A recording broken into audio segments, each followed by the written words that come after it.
Hi friend, எல்லோரும் எப்படி இருக்கீங்க? எல்லோரும் நல்லா இருக்கீங்களா? நாங்களும் நல்லாயிருக்கோம். இன்றைக்கி நம்ம வீடியோ என்ன பார்க்க போகிறோம் அப்படின்னு பார்த்தீங்கன்னா, என்னோடய நைட் டைம் வேலைகள் தான் பார்க்க போகிறீங்க. அதுவும் இல்லாமல் சிலிண்டர் வேறு தீர்ந்து போச்சு. சிலிண்டர் இருக்குங்கிற நினப்பில் ஜாலியாக உட்காந்துருந்தேன். மாமா வந்து மாவு வாங்கிட்டு வரவே மணி 8 8:30 ஆகிடுச்சி. சரி வாங்கிட்டு வந்துட்டாங்களே, சரி இட்லியை ஊற்றிடுவோம் அப்படின்னு சொல்லிட்டு சிலிண்டரை பற்ற வச்சு தண்ணியை காய வச்சா 2 கொதி கூட வரல. உடனே வந்து சிலிண்டர் ஆஃப் ஆகிடுச்சி. வேறு வழி இல்லையே, என்ன பண்ண முடியும் அப்படின்னு சொல்லிட்டு நைட்டு வந்து 8 8:30 மணி பக்கம் வந்து அடுப்பை தான் பற்ற வச்சிட்ருக்கேன். கொல்லை பக்கம் அடுப்பில் பற்ற வச்சு சமைக்கிறது ஈஸி தான். இருந்தாலும் வந்து அந்த டைமில் வெளில உட்காந்துருக்க கொஞ்சம் பயமாக இருந்துச்சு. அதனால் வந்து பயந்துக்கிட்டே எங்கள் மாமா வெளில வந்து உட்காரு அப்படின்னு சொல்லிட்டு நான் வந்து அடுப்பு பற்ற வச்சுட்டு இருந்தேன். ஆனால் அவங்க வெளியிலேயே வரல. நான் வந்து அடுப்பு பற்ற வச்சுட்டு என்ன செஞ்சேன் அப்படின்னா பார்த்தீங்கன்னா, பாத்திரத்தை தண்ணி ஊற்றி அடுப்பில் போட்டு தண்ணி கொதிக்கிறதுக்குள்ளே வந்து இட்லியை ஊற்றி வச்சுருவோம் அப்படின்னு சொல்லிட்டு, இட்லி வந்து சின்ன பானை தான், 7 கொத்து வரும்ல, 7 இட்லி வருமே அந்த மாதிரி சின்ன பானை. ஒரு 2 ஈடு ஊற்றினா போதும் எங்களுக்கு. அதனால் வந்து அந்த பானை நாங்கள் யூஸ் பண்ணுறோம். அதனால் நாங்கள் வந்து இட்லியை வந்து ஊற்றி வச்சுட்டேன். தண்ணி காஞ்சோன்னே இட்லி கொத்து எடுத்துகிட்டு போய் வச்சுட்டு வந்துடலாம் அப்படின்னு சொல்லிட்டு ஊற்றி வச்சுட்டேன்.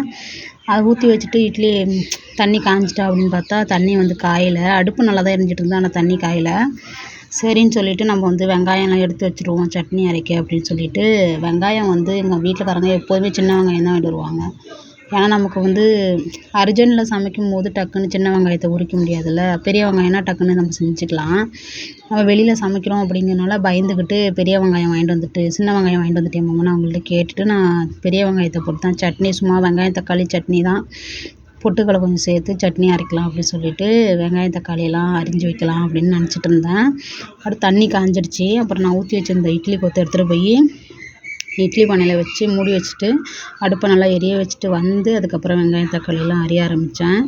வெங்காயம் தக்காளிலாம் அரிஞ்சிட்டு இருக்கும்போதே அப்பா வந்து வேலைக்கு போய்ட்டு வந்துட்டாங்க. எங்கள் அப்பா அவங்க வந்தோடனே என் பொண்ணு வந்து எங்கள் அப்பாக்கிட்ட பேசிகிட்டு இருந்துச்சு. பால் பாக்கெட்டோடு வந்தாச்சு. வேலைக்கு போகிறவங்க மேக்ஸிமம் எப்போ வந்தாலுமே வீட்டுக்கு வந்தோன்னா டீ குடிக்கணும்னு தான் நினைப்பாங்க. அதே போல் எங்கள் அப்பாவும் பால் பாக்கெட்டோட வந்துட்டாங்க. சரி டீ போட்டு தரலான்னு பார்த்தா சிலிண்டர் இல்லை.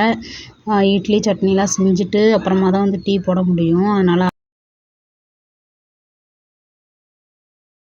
டீ போட்டு தரேன் உட்காரு அப்படின்னு சொல்லிட்டு நான் வந்து சட்னிக்கு வந்து எல்லாம் ரெடி பண்ணிகிட்டு இருந்தேன். சீக்கிரமாக செஞ்சிடலாம், பிள்ளைங்களுக்கும் இட்லி ஊட்டணும். அது இல்லாமல் நைட் டைமில் வெளில உட்காந்துருக்கோம், ஒரு மாதிரியாக பயமாக இருந்துச்சு. லைட்டு போட்டிருக்கோம், இருந்தாலும் வந்து கொஞ்சம் தூரம்லாம் பார்த்திங்கன்னா இருட்டாகவே இருக்கும் எங்கள் கொல்லை. அதனால் கொஞ்சம் பயமாக இருக்கும். அதனால் நான் வெளியிலேயே வரமாட்டேன். ஒரு 7 மணி 7:30 மணி வரைக்கும் தான் வெளியில் கொல்லை பக்கம் போகிறது. அதெல்லாம் அப்புறமா போகிறதில்ல. அதனால் பயந்துக்கிட்டே நான் வந்து வேலையை கொஞ்சம் சீக்கிரமாக செஞ்சிடணும் அப்படின்னு சொல்லிட்டு நினச்சிட்டே தான் சரசரன்னு செஞ்சிட்ருந்தேன். வெங்காயம்லாம் அரிஞ்சு வச்சுட்டு அதுக்கப்புறம் வந்து இட்லி வெந்திருக்குமா அப்படின்னு சொல்லிட்டு போய் பார்க்கலாம் அப்படின்னு சொல்லிட்டு தான் பார்க்க போனேன். இட்லி வந்து வெந்துருச்சு. எனக்கு மிகப்பெரிய கஷ்டம் அப்படின்னு நினச்சிங்கன்னா வச்சிங்களேன், அந்த இட்லி கொத்தை இட்லியை எடுத்து வைக்கிறது தான். என்னோடய கை வந்து ஹீட்டு வந்து தாங்கவே தாங்காது. அதனால் இட்லி கொத்து எடுக்கிறதே எனக்கு கொஞ்சம் சிரமமாக இருக்கும். தண்ணி ஊற்றி எடுப்பேன், இல்லைன்னா அந்த புடி துணியால் பிடிச்சிட்டு தான் எடுப்பேன். அப்படி தான் எடுத்து பழக்கம் எனக்கு. நான் வயசு பொண்ணுலலாம் இட்லி ஊற்றினா அம்மா தான் ஊற்றுவாங்க. சட்னினா நான் அரைச்சிருவேன். ஆனால் அந்த இட்லி எடுக்கிற வேலையை எங்கள் அம்மா தான் செய்வாங்க. எனக்கு அப்படி எடுக்கவும் தெரியாது. கொஞ்சம் கொஞ்சம் அந்த துணியிலே ஒட்டிக்கும். ஆனால் இப்போ கொஞ்சம் கொஞ்சம் ட்ரைனிங் ஆகிட்டுருக்கேன் இட்லி எடுக்க. அதுபோல் எடுத்துக்கிட்டு இருக்கேன். இட்லி எடுத்ததுக்கப்புறமா கையோட கையாக வந்து எப்படி ஒரு 2 ஈடு ஊற்றினா 14 இட்லி வந்துடும். அது எனக்கும் எங்கள் வீட்டுக்காரங்களுக்கும் போதும். பாப்பாவுக்கு எல்லாேருக்கும் கரெக்டாக இருக்கும். அதனால் வந்து இன்னொரு ஈடு வந்து நான் ஊற்றி வச்சுட்டு மாவு எடுத்துகிட்டு போய் ஃப்ரிட்ஜுக்குள்ளே வச்சிடலாம் அப்படின்னு சொல்லிட்டு ஃப்ரிட்ஜுக்குள்ளே வச்சுட்டேன். எங்கள் வீட்டுக்காரங்களுக்கு ஃப்ரிட்ஜுக்குள்ளே வந்து மாவு வச்சாலே அவங்களுக்கு பிடிக்காது. சரி வேறு வழி இல்லை, வெளில வச்சாலும் ரொம்ப புளிச்சிரும். அடுத்த நாள் காலையில் பாப்பாவுக்கு கொடுக்க முடியாது அப்படிங்கிறதுனால நான் வந்து ஃப்ரிட்ஜில் வந்து மாவு எடுத்து வச்சுட்டேன். எடுத்து வச்சுட்டு அந்த இடத்துல அந்த வெங்காயம் அரிஞ்ச தோல்லாம் இருந்துச்சா எல்லாத்தையும் அள்ளி எடுத்துகிட்டு போய் போட்டுட்டு எல்லாத்தையும் எடுத்து கரெக்டாக ஒதுங்க எடுத்து வச்சுட்டேன். அப்புறம் 2வது இட்லியும் வந்து வெந்துடுச்சு. அது வெந்ததுக்கப்புறம் அதையும் எடுத்துகிட்டு வந்து வச்சுட்டு அதுக்கப்புறம் என்ன பண்ணேன் அப்படின்னு பார்த்தீங்கன்னா, வெங்காயம் தக்காளிலாம் சட்னிக்கு அரைச்சி வச்சுருந்தேன்ல, அதை எடுத்துகிட்டு வந்து எண்ணெய் ஊற்றி நல்லா வதக்கியாச்சு. கொஞ்சமாக பொட்டுக்கடலை போட்டு லாஸ்ட்டாக கொஞ்சமாக பொட்டுக்கடலை போட்டு வதக்கி சட்னி வந்து ரெடி பண்ணிடலாம் அப்படின்னு சொல்லிட்டு வதக்கி எடுத்து வச்சுட்டு அதுக்கப்புறம் டீ போடலாம் அப்படின்னு சொல்லிட்டு ஒரு பெரிய குண்டான் அது. எங்கள் வீட்டில் வந்து டீ போடுறதுக்கெலாம் குண்டான் தனியாக, அந்த அடுப்பில் போடுற பாத்திரம் வந்து எங்கள் வீட்டில் கிடையாது. அலுமினியத்தில் இருக்கும். அந்த பாத்திரம் நம்ம வீட்டில் கிடையாது. அதனால் வந்து உலைக்கு அரிசி போடுவோம்ல, அந்த குண்டான் அலுமினியத்தில் இருக்குமே, அந்த குண்டானில் தான் டீ போடுவோம். இல்லைனா ஒரு சின்ன பானை இருக்கும், அதில் டீ போடுவோம். நான் வந்து பெரிய குண்டானில் வந்து டீ போடலாம் அப்படின்னு சொல்லிட்டு தண்ணி ஊற்றி டீ தூள் போட்டுட்டு நல்லா கொதிக்க வைக்கலாம் அப்படின்னு சொல்லிட்டு நினச்சிட்டு இருந்தேன்.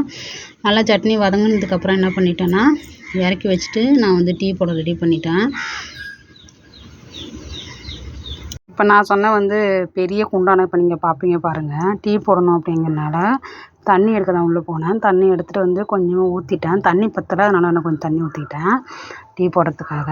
டீயை போட்டு விட்டுட்டு உள்ளே போய் பார்த்தா மாமா வந்து என்ன பண்ணிட்டு இருந்தாங்கன்னா, அவங்க காலையிலேயே எப்போதும் போல் நாங்கள் வந்து சின்ன வெங்காயம் சேர்த்து வந்து எண்ணெய் வந்து தயாரித்து தான் தலையில் தடவிப்போம். அது வந்து அவங்க தயாரித்தா மட்டும்தான் அவங்களுக்கு வந்து அது ஒரு இதாக இருக்கும், நல்லா இருக்குங்கிற மாதிரி இருக்கும். அதனால் அவங்க காலையிலேயே அதை வந்து ரெடி பண்ணி வச்சுருந்தாங்க. அதை வந்து நைட்டு வடிகட்டி வச்சாங்க. இங்கே பாருங்கள், கையால் புழியிற எண்ணெயை வந்து நாங்கள் தனியாக வச்சு யூஸ் பண்ணிப்போம்.